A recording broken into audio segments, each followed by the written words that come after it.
Alright, for those who don't know, I am a huge fan of platformer games. You know, like games such as Sonic, Mario, Crash Bandicoot, Spyro, and the list just goes on and on and on.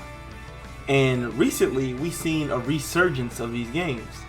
Well, we know Sonic Origins came out, which was like platforming based. Mario still doing Mario things, saving the princess and all the other bullshit, you know what I'm saying? Still doing the same old thing. Crash Bandicoot recently came back. Spyro recently came back. Apparently the Kangaroo platforming game, I never played it, can't really speak on it. So he came back. But now there's this one character that I remember playing on PlayStation 1 when I was living with my grandma for a while. Well, I wasn't living with my grandma. We used to stay over there a couple of nights, you know what I'm saying? But around the time I was living with her, you know what I'm saying? So, and me and my cousins had this PlayStation 1, and it had a disc called Jam Pack. And what Jam Pack was for like you babies out there who weren't around during those times, is that Jam Pack was a game. Well, it was a compilation of games that were either finna come out and had demos for, or they were just like, you know, demos of games that were already out, or like giving you trailers of games that didn't come out, but you might be hyped to play. And so one of those games was a demo of KLONOA Door to Phantom Mile. And so I don't know why I remember this. But I remember really enjoying that demo, and I wanted more from that demo. So fast forward a couple years, and the Nintendo Direct happens, and we see KLONOA Phantasy Reverie,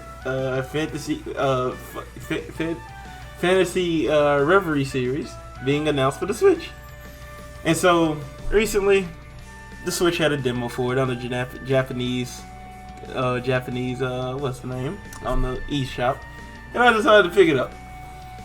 And let me tell you, this game is fun. This game is still fun to this day. I really enjoy it. Just them remaking it is just beautiful. From KLONOA having his original sprite, well, actually his original character design from the first game, all the way up to, you know, just how the game plays and it functions, how just similar how it was on the PlayStation 1. And it's just from the first level, I felt like this feels like home to me.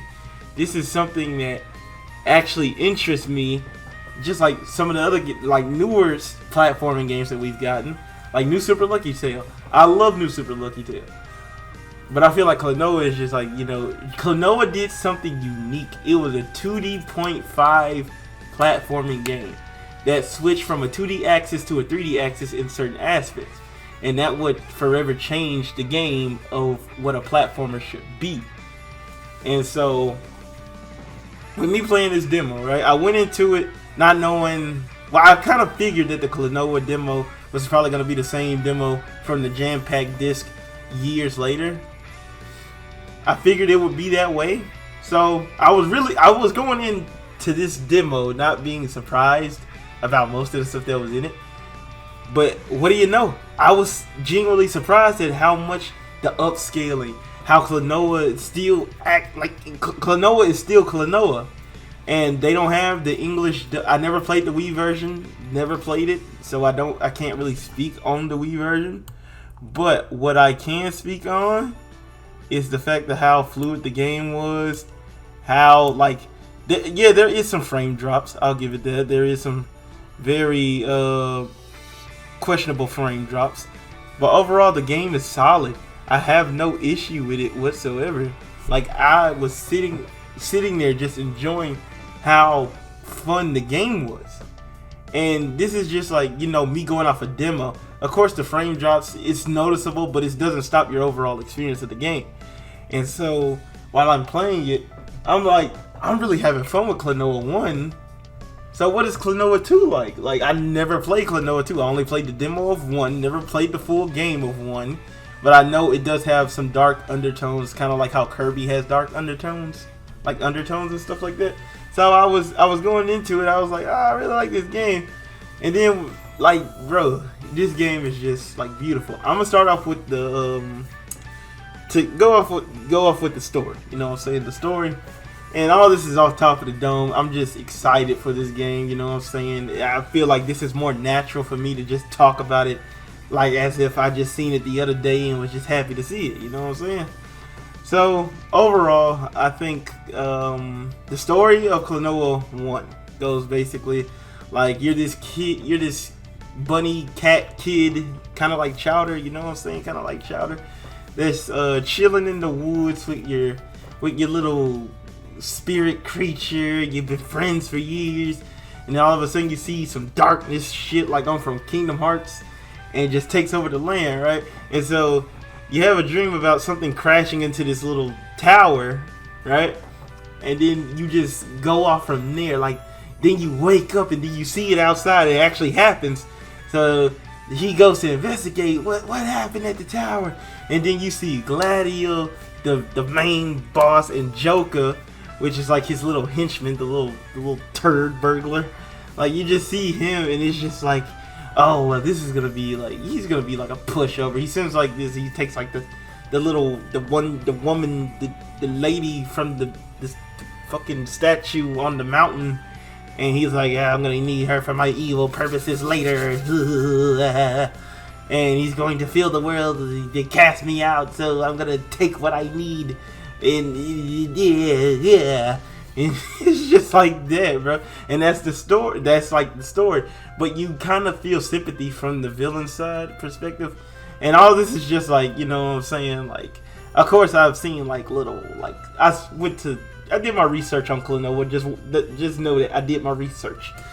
And so it goes on from there, and those dark undertones overtake the story, and you actually get to see KLONOA develop as a character.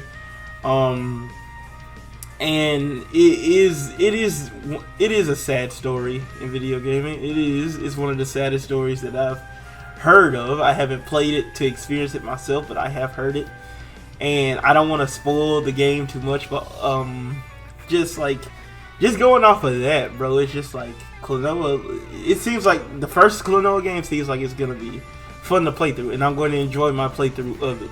I might stream it on Twitch. I don't know. I might stream it on YouTube. I don't know. You know what I'm saying? But I'm really gonna try my best. I'm gonna really enjoy this game. I can tell I'm gonna really enjoy this game, and I want this game to do well. I want this game to do well because this could be possibly the door open to another KLONOA game. And it's just like, bro, I really want another KLONOA game. Even though I haven't played it, like I haven't played it fully, but I know it's a good game. I could just look at it and tell it has all the undertones of a good game. It just has it. It's just like it has that it factor. It has that it factor. This game should have not died and went into obscurity. This game should have been in the public's eye 24/7.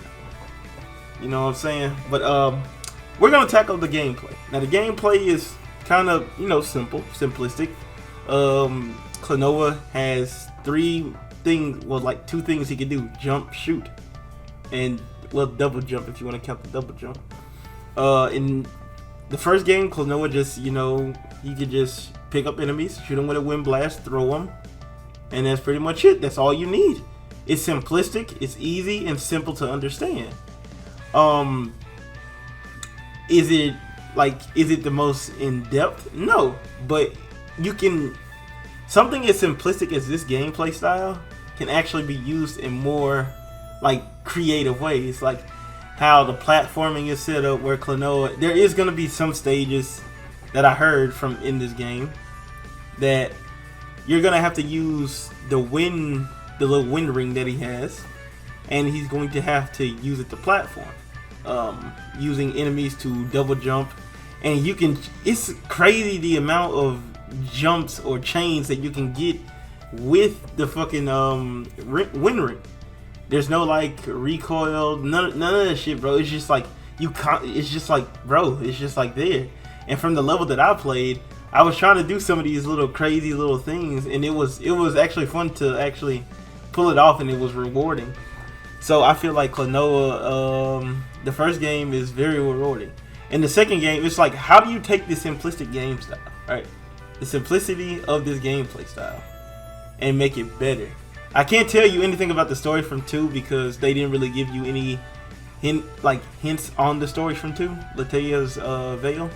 I can't really give you any like story based things from it, but I can actually say like 2 actually refined it, and I hear that you get like these cool new effects when you get certain enemies in Lateya's Veil. Like there's an electric enemy, and this all came from the direct.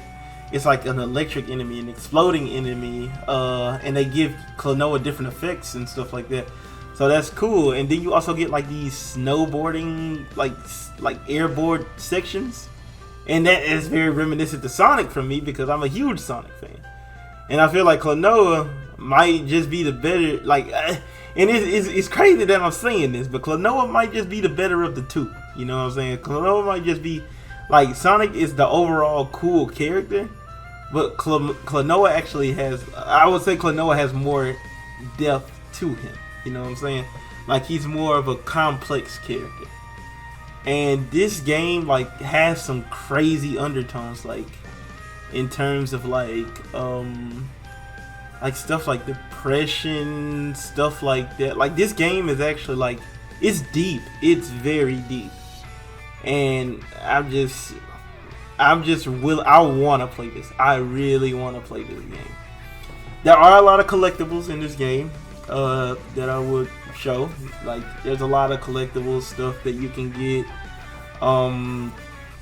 There's a lot of fun, interesting things to do once you collect everything in the game. You get like this secret level, apparently. You know what I'm saying? I'm gonna say apparently. You know what I'm saying? I'll say apparently.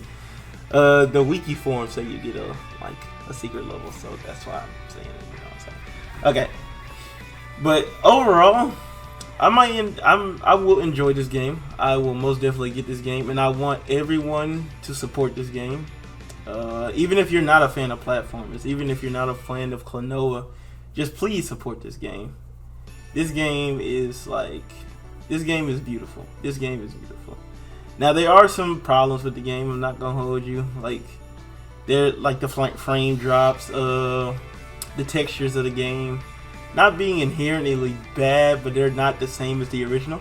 Also, speaking of the original, there is a function in this demo where you can actually change the can I say graphics? It'll change the graphics of the game to look like the PS1 game. So that was actually a nice touch. That was actually a cool touch. But let me know in the comment section below. Are y'all getting KLONOA? Are y'all gonna, you know what I'm saying, pick it up? Because I'm most definitely picking it up. I might get 2 copies of this game, bro, because I want this game to do good. I really do want this game to be good, and I really want it to be a gateway to us getting KLONOA 3 and even more future KLONOA games. But without any further ado, guys, I've been Astra. Make sure to like, comment, share, subscribe, stay notified when I upload. And without any further ado, cue my outro.